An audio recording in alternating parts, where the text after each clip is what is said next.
Target with PS Parihar channel में आपका स्वागत है। आइए शुरू करते हैं और देख लेते हैं कि दैनिक सायंकाल समाचार के इस वीडियो में विद्यार्थी जीवन से संबंधित कौन कौन सी सूचनाएं हैं। तो वीडियो को जल्दी से लाइक कर दें, शेयर कर दें। जिन छात्रों ने चैनल को अभी भी सब्सक्राइब न किया हो तो जल्दी से सब्सक्राइब कर लें ताकि आप लोगों को इसी प्रकार की ऑथेंटिक अपडेट्स सबसे पहले मिलती रहे। चलिए शुरू करते हैं। बात करते हैं सबसे पहले IBPS की। देखिए, उत्तर प्रदेश लोक सेवा आयोग तो नहीं सुधरा, लेकिन IBPS बिना मांगे ही बहुत सारे बदलाव कर रहा है। ये होता जिस संस्था को ये दिखाना होता है कि हमको अच्छा कार्य करना, तो वो बिना आंदोलन के, बिना धरना प्रदर्शन के भी अच्छा कार्य करते हैं। तो यहाँ पर IBPS की तरफ से एक ये देख सकते हैं आप लोग, ये बैंकिंग विभाग की तरफ से एक प्रेस विज्ञप्ति जारी की गई है। डेट पड़ी हुई है 11 दिसंबर और इसमें लिखा है कि वित्तीय सेवा विभाग ने बैंकिंग क्षेत्र के लिए भर्ती और परिणाम प्रक्रिया को सुव्यवस्थित किया है। बैंकिंग कार्मिक चयन संस्थालन परीक्षाओं में पारदर्शिता बढ़ाई। बैंकिंग यानी कि IBPS की जो भर्तियां होती हैं उसमें बहुत सारा बदलाव हो गया है और इसमें वो चीज़ बताई गई है कि बैंकिंग की जो भर्तियां होती हैं, जैसे SBI और राष्ट्रीयकृत बैंक है, अलग से बहुत सारे, और क्षेत्रीय ग्रामीण बैंक है। 3 प्रमुख प्रकार के बैंक होते हैं। इन 3 प्रमुख प्रकार के बैंकों में ये कहा गया है नीचे कि जो भर्तियां होती हैं उसके बारे में लिखा हुआ है कि आमतौर पर क्षेत्रीय ग्रामीण बैंकों की परीक्षाएं राष्ट्रीयकृत बैंकों और भारतीय स्टेट बैंक की परीक्षाओं से पहले होती हैं। तो जब ग्रामीण बैंकों में पहले लोग चयनित हो जाएंगे, उसके बाद में SBI में चयनित होंगे। अब मान लीजिए वही बच्चे दोनों में चयनित हो गए तो ग्रामीण बैंक की नौकरी छोड़ देंगी, वो SBI में चले जाते हैं। इनका कहना है, इन्होंने गौर किया है, इनका यही कहना है कि आमतौर पर क्षेत्रीय ग्रामीण बैंकों की परीक्षाएं राष्ट्रीय बैंकों और भारतीय स्टेट बैंक, 3 प्रकार के, जो मैंने शुरू में बताया आप लोगों को कि 3 प्रमुख भर्तियां होती हैं, एक भारतीय स्टेट बैंक, एक राष्ट्रीयकृत बैंक जैसे PNB वगैरह, और फिर जो क्षेत्रीय ग्रामीण बैंक होते हैं। तो इसमें पहले ग्रामीण बैंक की परीक्षा होती है, फिर राष्ट्रीय बैंक की और फिर स्टेट बैंक की। और जब विद्यार्थी यहाँ पर चयनित हो जाते हैं तो फिर ये नौकरी छोड़ देते हैं, तो वो पद रिक्त रह जाते हैं, कट ऑफ बढ़ जाता है, क्योंकि वही विद्यार्थी बार बार चयनित होते हैं। तो लिखा है कि परिणाम भी इसी क्रम में घोषित होता है। हालांकि एक उल्लेखनीय प्रवृत्ति सामने आई है जिसमें नवनियुक्त उम्मीदवार अक्सर क्षेत्रीय ग्रामीण बैंकों से फिर स्टेट बैंक में चले जाते हैं। इस स्थानांतरण कर बैंकों में कर्मचारियों की संख्या में कमी आई है। क्षेत्रीय ग्रामीण बैंक में कम हो ही जाएंगे और परिचालन संबंधी चुनौतियां उत्पन्न हुई हैं। इस मुद्दे को ध्यान में रखते हुए देखिए, बिना कहे ये सुधार, ये होता है अपने आप से सुधार करना, बहानेबाजी नहीं, चोचलेबाजी नहीं कि हाईकोर्ट ये कह रहा, सुप्रीम कोर्ट ये कह रहा, UPSC ये कह रहा, फलाना ये कह रहा है, ये मामला वहाँ चल रहा है, ये नहीं पैतरेबाजी। और यहाँ पर अपने आप से IBPS ने आज स्पष्ट कर दिया।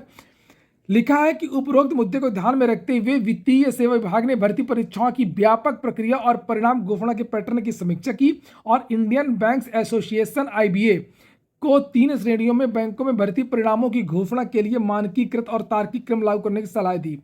परिणाम स्वरूप एक संशोधित ढांचा स्थापित किया गया है जिसके अनुसार अब सबसे पहले परिणाम जारी होगा स्टेट बैंक का, उसके बाद में राष्ट्रीयकृत बैंक का और अंत में क्षेत्रीय ग्रामीण बैंक का परिणाम जारी होगा। और यहाँ पर ये नहीं है कि केवल बैंक PO वगैरह के बारे में इन्होंने कहा हो, इन्होंने ये भी कहा है कि यही चीज़ें अधिकारी और लिपिक स्तर की भर्ती में भी होगा। पहले अधिकारी स्तर के परिणाम आएंगे, उसके बाद में बाबुओं के परिणाम जारी होंगे जिससे पद खराब ना हो। अगर पहले लिपिक के परिणाम जारी होते और उसके बाद में इधर आते तो ये लिपिक की छोड़ करके इधर भाग आते। आगे लिखा कि ये व्यवस्थित क्रम उम्मीदवारों को अपनी प्राथमिकताएं शीघ्रता से करने और सोच समझकर निर्णय लेने में सहायता करने के लिए बनाया गया है और यह दृष्टिकोण उम्मीदवारों के लिए पूर्वानुमान को बढ़ाएगा। और वहीं पर नीचे ये भी लिखा है, आंसर की को लेकर के भी इन्होंने कह दिया है कि पारदर्शिता बढ़ाने बैंकिंग कार्मिक चयन संस्थान IBPS आगामी वर्ष 2026-27, सबसे बड़ी बात है ये, सामान्य भर्ती प्रक्रिया चक्र से उम्मीदवारों को उनकी उत्तर पुस्तिकाओं और सही उत्तर कुंजी तक लॉगिन आधारित पहुंच प्रदान करेगा। विद्यार्थी अपनी OMR सीट भी देख सकेंगे। OMR क्या होता है? जो ऑनलाइन पेपर होता है। सार्वजनिक भर्ती परीक्षाओं में पारदर्शिता को मजबूती मिलेगी। ये देखिए, ये नोटिस आज बैंकिंग विभाग की तरफ से जारी की गई। इसके बाद में अगली सूचना है, उत्तर प्रदेश लोक सेवा आयोग की माहौल गर्म हो गया है और प्रतियोगियों की तरफ से ऐलान किया गया है 15 तारीख को प्रयागराज में धरना प्रदर्शन को लेकर के। मामला वही है, आंसर की, कट ऑफ, अनियमितता, पारदर्शिता, और इसमें अखिलेश यादव ने भी यहाँ पर ट्वीट कर दिया आज और समाचार पत्रों में इसको लेकर के जानकारी दी है। मैंने भी इसको लेकर के वीडियो बनाया था।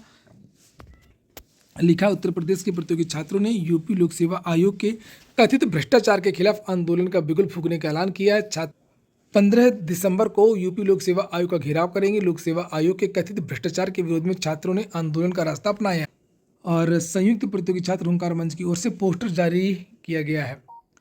अगली सूचना भी उत्तर प्रदेश लोक सेवा आयोग ने गणित आदि विषय जो शेष विषय थे उसकी आंसर की को लेकर के एक नोटिस जारी की है, जिससे आप लोग यहाँ पर देख सकते हैं हिंदी की पहले ही आंसर की नोटिस जारी कर दी गई थी और आपत्तियों के लिए जो प्रारूप है वो भी जारी कर दिया गया, जिससे आप लोग यहाँ पर देख सकते हैं। और इसी के साथ में उत्तर प्रदेश लोक सेवा आयोग ने आज एक और नोटिस जारी की है और ये नोटिस है एडमिट कार्ड को लेकर के। जो परीक्षाएं 21 तारीख को होनी है गृह विज्ञान और वाणिज्य विषय की, इन परीक्षाओं के जो एडमिट कार्ड जो प्रवेश पत्र हैं वो आप लोग जाकर के डाउनलोड कर सकते हैं। अगली सूचना एक नई वैकेंसी को लेकर के है। DSSB से MTS की वैकेंसी आ गई है, जिससे आप लोग यहाँ पर देख सकते हैं 11 तारीख की यहाँ पर डेट पड़ी हुई है और लिखा है ओपनिंग डेट ऑफ एप्लीकेशन 17 दिसंबर से आप लोग आवेदन कर सकते हैं। लास्ट डेट है 12 जनवरी और इसमें लगभग 700 सीटें यहाँ पर देख सकते हैं। टोटल सीट जो है वो 714 हैं। अलग अलग कैटेगरी की यहाँ पर ये पद बताए गए हैं। योग्यता ये चूँकि मल्टीटास्किंग है इसलिए हाई स्कूल है। 18 से 27 के बीच के युवा आवेदन कर सकते हैं और भी बहुत सारी जानकारियाँ दी गई हैं, तो आप लोग इस नोटिफिकेशन को देख लें। अन्यथा मेरा आप लोग टेलीग्राम चैनल भी ज्वाइन कर सकते हैं। टेलीग्राम चैनल में भी आप लोगों को इस तरह की जो नोटिस है वो मिलती रहती है और जिन जिन विभागों से भर्ती निकली है सभी विभागों के अलग अलग पदों का ब्यौरा यहाँ पर दिया गया है। ये देखिए लिखा हुआ है डेवलपमेंट डिपार्टमेंट, इस तरीके से। अगली जो सूचना है वो EMRS को लेकर के है। EMRS एग्ज़ाम की नोटिस आज जारी कर दी गई है। पूरा शेड्यूल बताया गया है कि प्रिंसिपल पद का जो एग्ज़ाम है वो किस तारीख को होगा और ये डेट यहाँ पर पड़ी हुई है। ये टाइमिंग है यहाँ पर। अकाउंटेंट का जो एग्ज़ाम है वो किस तारीख को होगा, यहाँ पर PGT का दिया हुआ है, TGT का दिया हुआ है। Hostel warden, female staff nurse, junior secretariat, assistant, lab attendant आदि। तो जो 13 तारीख को जो परीक्षा होनी है प्रिंसिपल और अकाउंटेंट, इनके एडमिट कार्ड तो जारी कर दिए गए हैं आज। और जो PGT वगैरह के जो एग्ज़ाम है, जो भी एग्ज़ाम 14 तारीख को होने हैं, इन विद्यार्थियों के एडमिट कार्ड आप लोगों को कल देखने को मिलेंगे। कमेंट बॉक्स में बताइए कि किन किन विद्यार्थियों ने EMRS के लिए आवेदन किया है और कौन से विद्यार्थी किस भर्ती की तैयारी कर रहे हैं। तो ठीक है दोस्तों, ये हो गया आज का वीडियो आपको अच्छा लगा हो कि काम का हो तो लाइक अवश्य कर दें। जिन छात्रों ने चैनल को सब्सक्राइब न किया हो सब्सक्राइब कर लें। पूरे वीडियो सुनने के लिए बहुत बहुत धन्यवाद।